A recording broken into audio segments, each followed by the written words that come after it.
Hey guys, it's Mike from That's Cool Vintage Collectibles, and I went and did the unthinkable. I sold a pile of records. Let's talk about that today.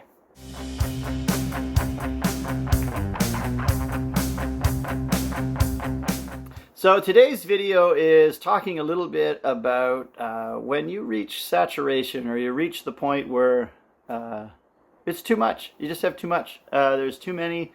There's too much. Not enough space. So my record collection is about 1,500 records, give or take. To some people that might be a lot. To some people that might be not so much.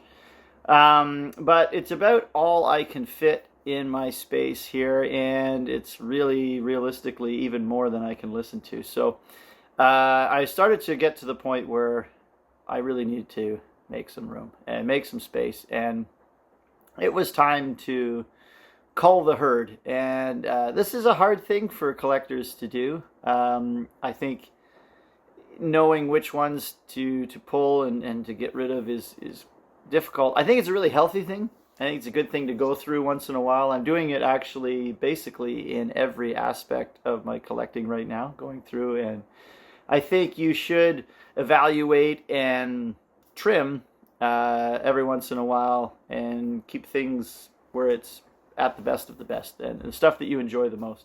But realistically, it was getting to the point where I just had too many, and I wasn't listening to them, and it's just they're here and taking up room. And I hate to say it, but the days of needing a reference library are kind of behind us now with streaming and things like that. And that's not to say that I think streaming's a good thing or better. It's just it's available, and it's with my recording studio set up, I get pretty good sound from streaming anything I want anytime. I do like owning physical media, from records and CDs down to VHS tapes I still own. I like all that stuff, and I like physical media, and will always and continue supporting that and enjoy that. But you do reach a point sometimes where it's just you've hit where you can't take any more in. You're full. And so that's what today's video is going to be about. I made a deal with a fella, and I parted with 200 records, and it might just be the tip of the iceberg.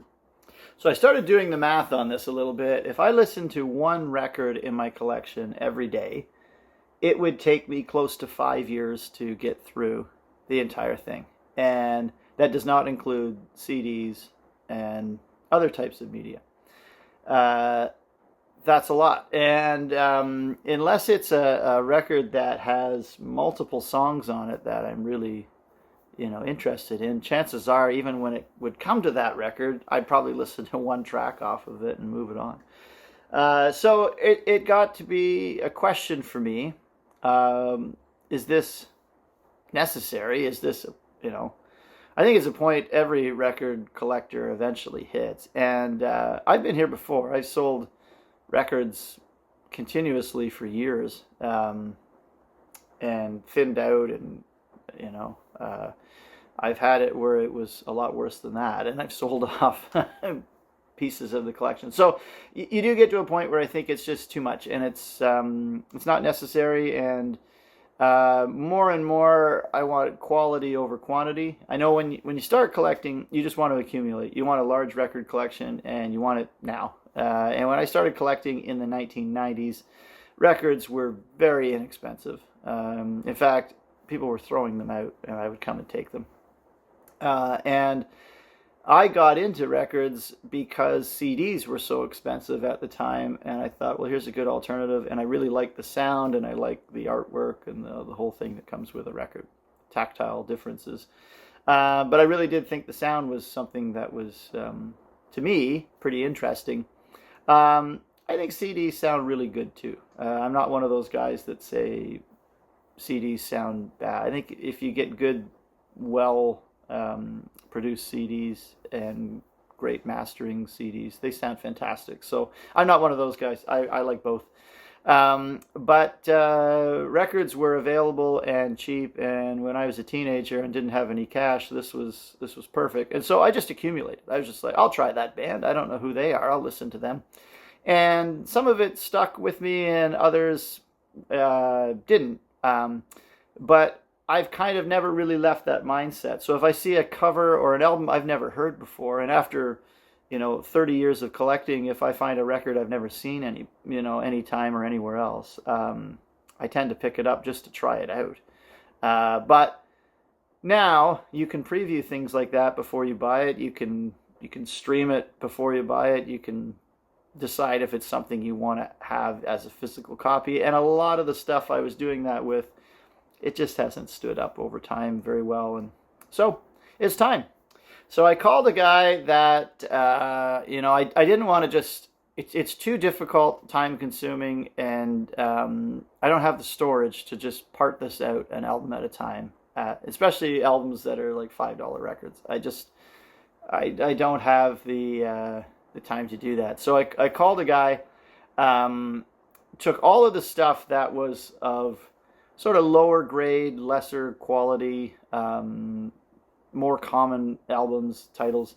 And I called him and said, let's just make a deal on 200 records and you can do what you want with them. And so we did.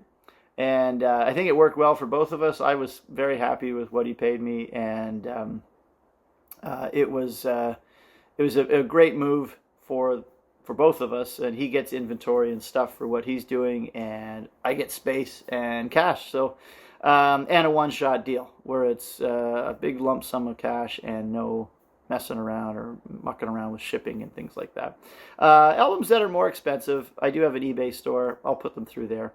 But that doesn't guarantee a sale. And sometimes more obscure, expensive records take a long time to sell. If you're selling a $50 record that very few people have heard of, even if it's a $50 record, there's just not a large audience for it. And so it doesn't guarantee you're going to sell something. It just means it's going to be out there for sale and you've got a $50 record, apparently. But it's worth what somebody will pay you. And, I think with the current state of the economy, some of those higher end things is actually a good time to pick them up rather than sell them because there's less audience going for that sort of stuff right now. So that's my 2 cents. So I made this deal. I haven't looked back. It actually feels great, and to the point where I think I might do some more of this. I'd really like to get it down even more. Like 1,500 records is still a lot of records to me, anyway. I think that's a fairly decent, substantial collection. It's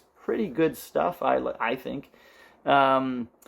It's all classic rock, blues, and hard rock stuff. I don't really get into much pop music or stuff. There's some soul and R&B as well in there, but I don't do pop. I don't do country very much and things like that. So I think it's quite good stuff that's here. A lot of first pressings. That's what I like to collect is vintage first pressings and things. There are some reissues of Psych stuff that it's just too expensive to go after the originals, but overall, I think it's a pretty solid collection of what I've got here, but I think I could trim it some more. And so let's talk about the criteria I use for trimming. So to me, a record has to kind of pass a few levels. It has to be something that I know I'm going to listen to or want to listen to or like. So that's kind of obvious. Do you like the record? That's kind of a no-brainer. But sometimes you buy something, like especially when I was younger, I would buy something based on the cover that I have no idea what the band was. And then I'd listen to it and go, doesn't do it for me.